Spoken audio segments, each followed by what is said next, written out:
All right. Welcome back to the Morning Drift. My name is Simba Kiage. Online, we are at Lookuptv across all your social media platforms. I'm still missing Ketani Ian. He should be here.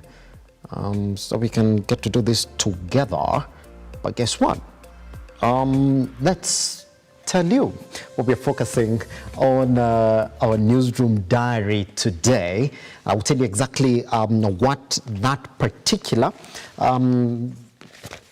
rundown is going to be like. The bigger stories that some of them we've already spoken about them in our newsroom right here, and also majority of those stories are the ones that are going to take center stage as we keep on then with our broadcast right here on Lookuptv. Now, the first story that is taking center stage in the country as well is this looming government redundancy. Now, what we do know is the government has announced plans to restructure and, where possible, merge non-performing state-owned corporations. And by the way, if you listen to that story by our reporter Shada Kareria, now thousands of government employees are at the risk of losing their jobs in the process. This comes amidst the financial crisis that are facing the government. Yesterday, we did hear Prime Cabinet CS Musalia Mudavadi get into this particular subject. He did speak about how only 5 of the many government state departments are performing,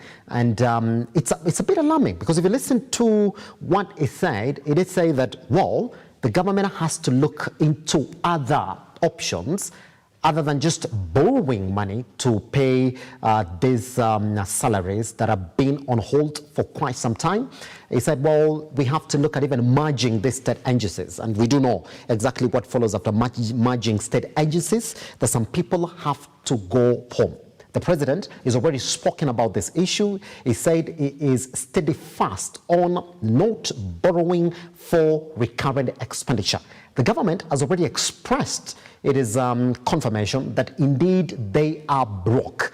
So from this point onwards, we're going to follow on this story, report heavily on it, on the plans that the government has in place then, so we can see exactly how this process is going to go forth. Looks as if now we're between hard place, a walk and a hard place. So either side we move, there will be sentiments on it. We're going to look at exactly what the Azimio coalition is going to talk about this. They've already expressed their interest on it. I do not think that they'll be happy about it. We've already seen civil service already saying that if things go on like this, then indeed they are going to protest. Also, same story that is going to go all the way to county governments that have not really received their monies, because we're also going to follow what's happening in the county governments, because we do know that some county governments are staring at a total paralysis in the coming days due to a cash crunch that has plunged the devolved units into an economic crisis. That story about looming government redundancy, we're going to follow it right here on Lookuptv, and we're going to give you those issues or that story once and as when we have it as well. Now, let's focus on another story that we've been following on, the announcement by the Azimio coalition that indeed they're going to go back to public consultations. And this comes after indeed there's been a lot of emotions that have been put forward as regards the bipartisan committee. We've seen exactly what the Azimio coalition has talked about it. There have been leaders within the coalition that have expressed their disinterest, or what they are calling concern, in the names that have been fronted in the negotiations. Now, today marks the day when the Azimio coalition are going to go back to the streets, all right? And that's what they called public consultations. Now, if you've been looking at exactly how Azimio coalition has expressed or approached their mass protests, those public consultations, or the barazas, if you say, were the precursor to these mass protests. Now, the developing story here is that indeed, even before the negotiations begin, those are the bipartisan negotiations, both leaders from both ends have already expressed their concern about how the two committees have been formed. Some of them saying, well, the formation of those committees would not really essentially give us result, because the Kenya Kwanza government then even went ahead to appoint members that are allied to their side. Another issue that we're going to follow is, number one, just how far they're going to reduce those 3 irreducible minimums, because we've seen the Kenya Kwanza government come forward saying that indeed, if you look at all the 3, then only 1 essentially in those negotiations would have fit then to be negotiated upon, and that is the reconstitution of IEBC. And it forms a very interesting debate, or a story for us to follow right here on Lookuptv, because we don't know just how much or how heavily this hangs in the balance, or just how this particular negotiations then end right here in the capital. Now, those are the 2 stories that you do expect that I'm going to follow right here on a Newsroom Diary. And by the way, some of those stories have been heavily covered on our website, www.lookuptv.co.ke. Once you're there, a like, a subscription, also on our social media platforms, that is a Lookuptv across all of them. All right. At this time, let's jump swiftly into what is trending this morning. That means that we have to cross over and see exactly what it is that you guys are talking about on Twitter and the rest of them, in as much as our broadcast here is concerned. Good. I have the first one here, and it's really interesting. This is according to Senator Ledama Olekina, and this is what he's saying. If the politics of Kenya are not fixed, and he said today, Kenya will collapse within the next 2 months. Next week, contractors will demonstrate, nurses will demonstrate, doctors will demonstrate, and all civil servants will also demonstrate. Then promise after promise will no longer gain traction. Even those who have taken a conscious sabbatical will come back to a destroyed economy. Then he says, wake up. Indeed, that is some of the sentiments that have been that have also been echoed by a section, if not majority, of the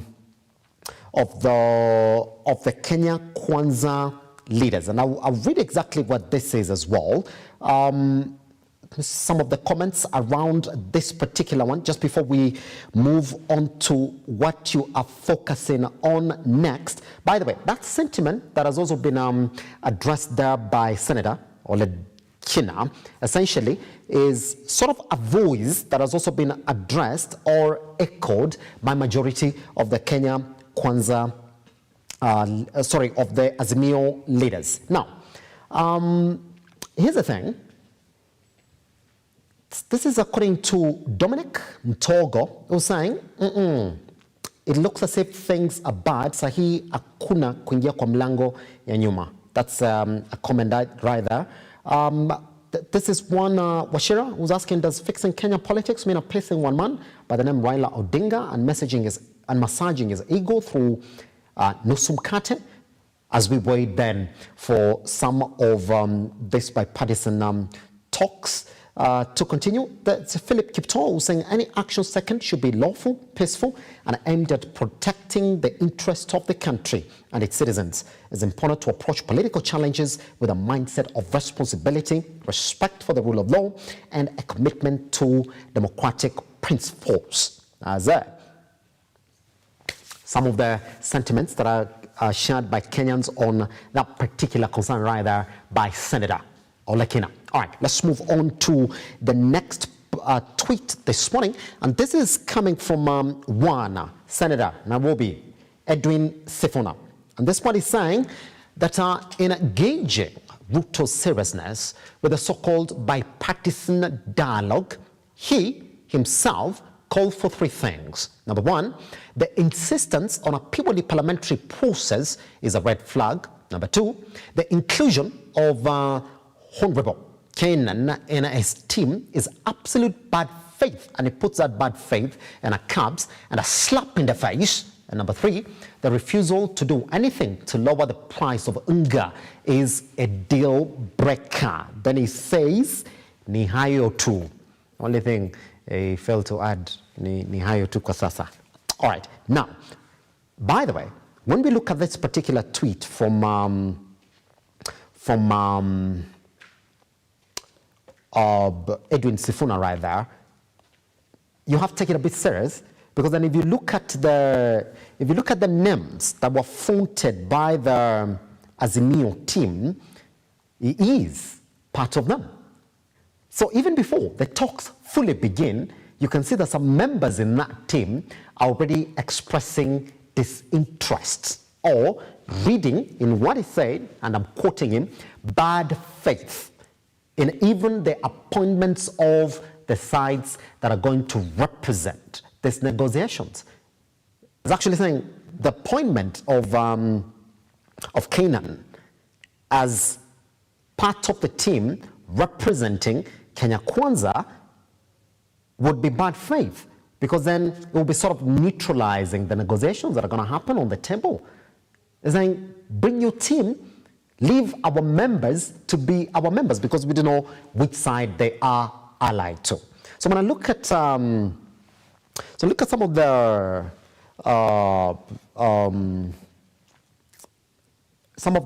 comments around this particular one. I've got Joseph who's saying, revise the order in which you've listed the three things. Talks must begin with lowering food and fuel prices and having good economic policies. This is according to Joseph, who's saying that if indeed talks are going to happen in that bipartisan meeting, then they have to begin with lowering food prices, fuel prices, and having good economic policies. All right? And then he's saying, this is according to Earth Observer, saying, what is wrong with number one? Number one, by the here, being the insistence on a purely parliamentary process being a red flag. So the Observer is saying, why should the government of Kenya engage with brokers instead of people's representatives? Because if you're clear then on exactly where the government stands on this, they've said whatever proposals are agreed on from this bipartisan committee or from this bipartisan negotiation are going to go all the way back to the National House for further approval. So this is exactly what Edwin Sifuna, who's also a member of this bipartisan committee of the Azimio coalition, is saying bad faith. So Kenyans are questioning, why should it not go back to the people's representatives? All right. Now, here's the thing. Writer, just before we move on to this last one, was saying, Sifuna, wachana na unga kabisa. You need escape route to get into the government. Well, I don't know about that. All right. You and I should be questioning about this. All right. Lastly then, on the last one that we have this morning, and this one, I don't know what we're talking about it, just that it is here. Let's just jump into the next tweet this morning that is essentially getting Kenyans talking. This is Raila Odinga, who's saying that tomorrow, that is today, by the way, starting at 9 a.m., we shall be at Ufungamana Hall for the multi-sectoral leaders meeting hosted by civil society to discuss important issues affecting our nation. That is what we have been reporting, and by the way, that story also would take center stage on our bulletins right here and our coverage on our Lookuptv. So look out for social media platforms and Lookuptv across all of them, and then across our website, that's www.lookuptv.co.ke, so that we can actually get to weigh into this particular one together.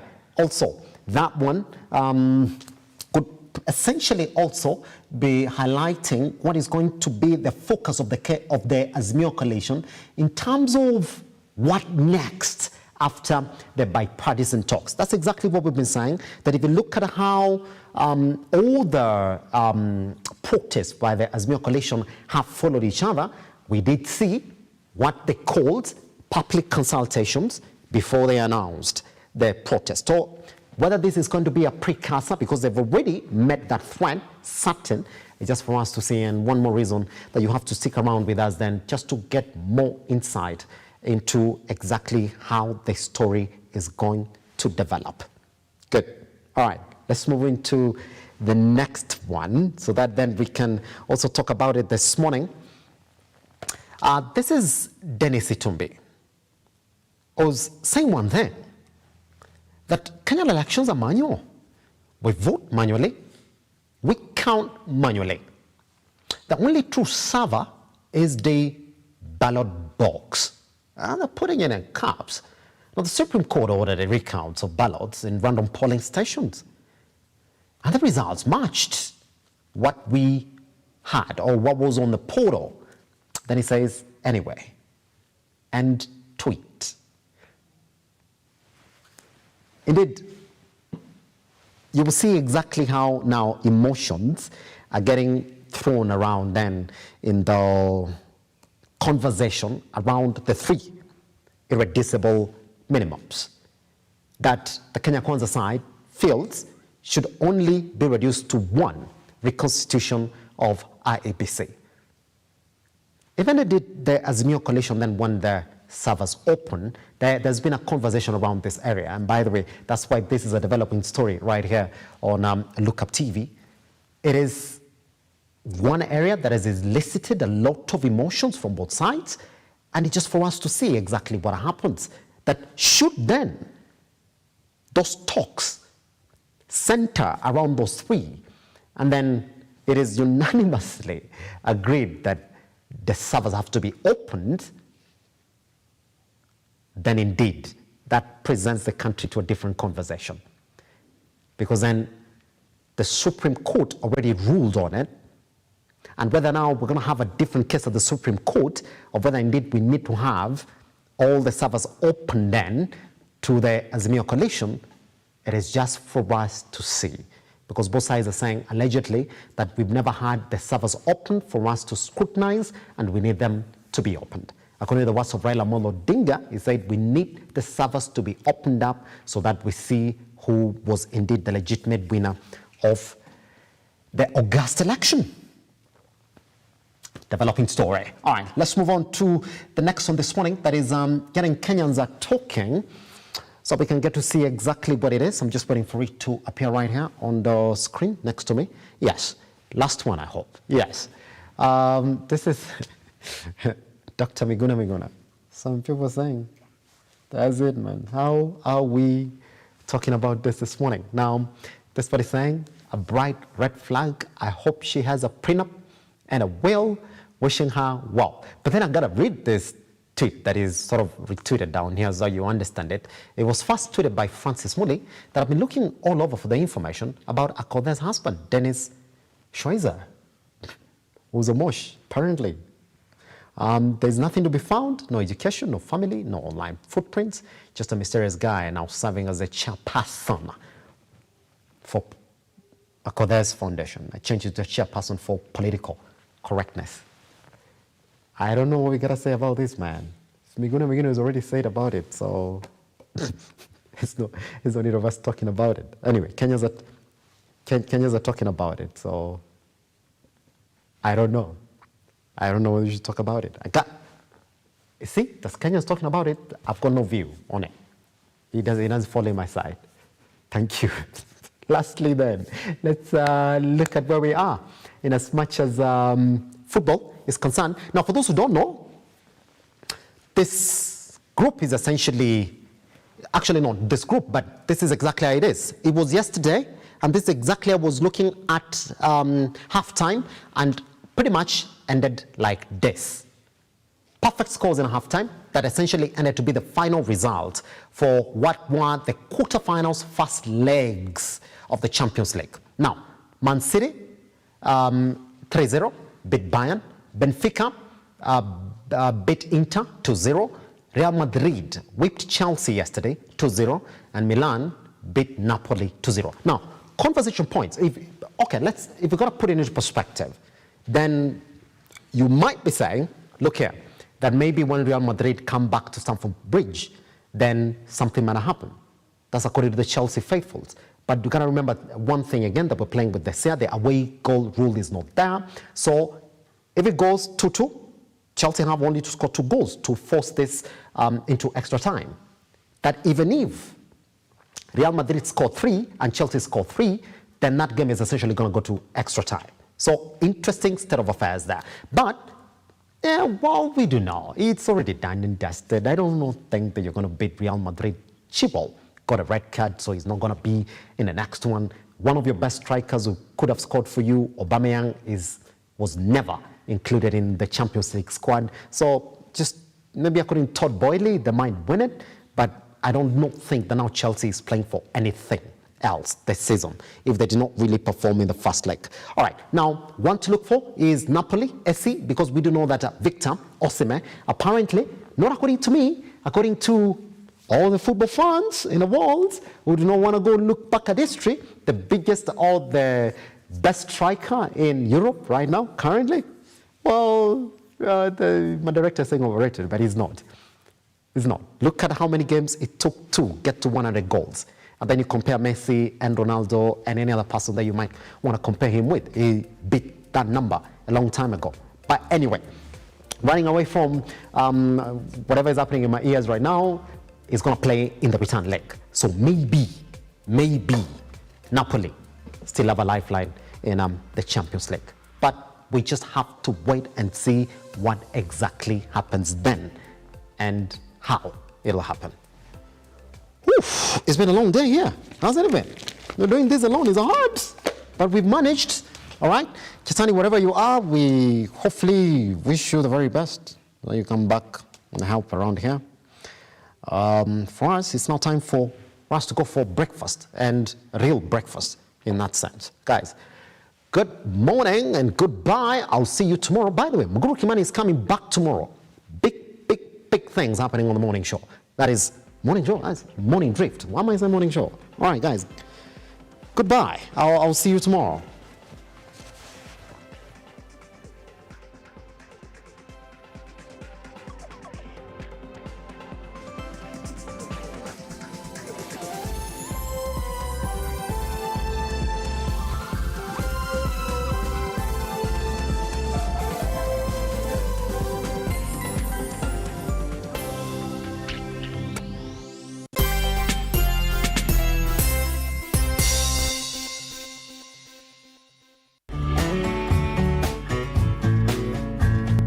When we talk about when life gives you a bitter lemon, yes, what comes to your mind? What comes to my mind is now. Because Naomi lives Bethlehem together with her husband and their 2 children, 2 sons. And they go to Moab.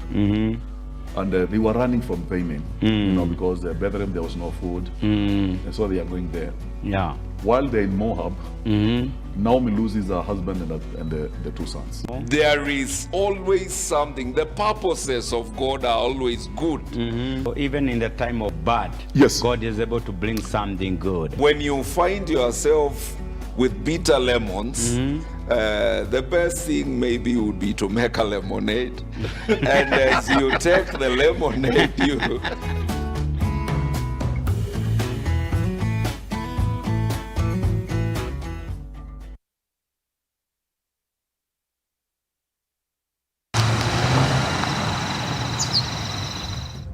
Usiwahi cheza na mboga yangu. Na unafuata nani? Sisikuwa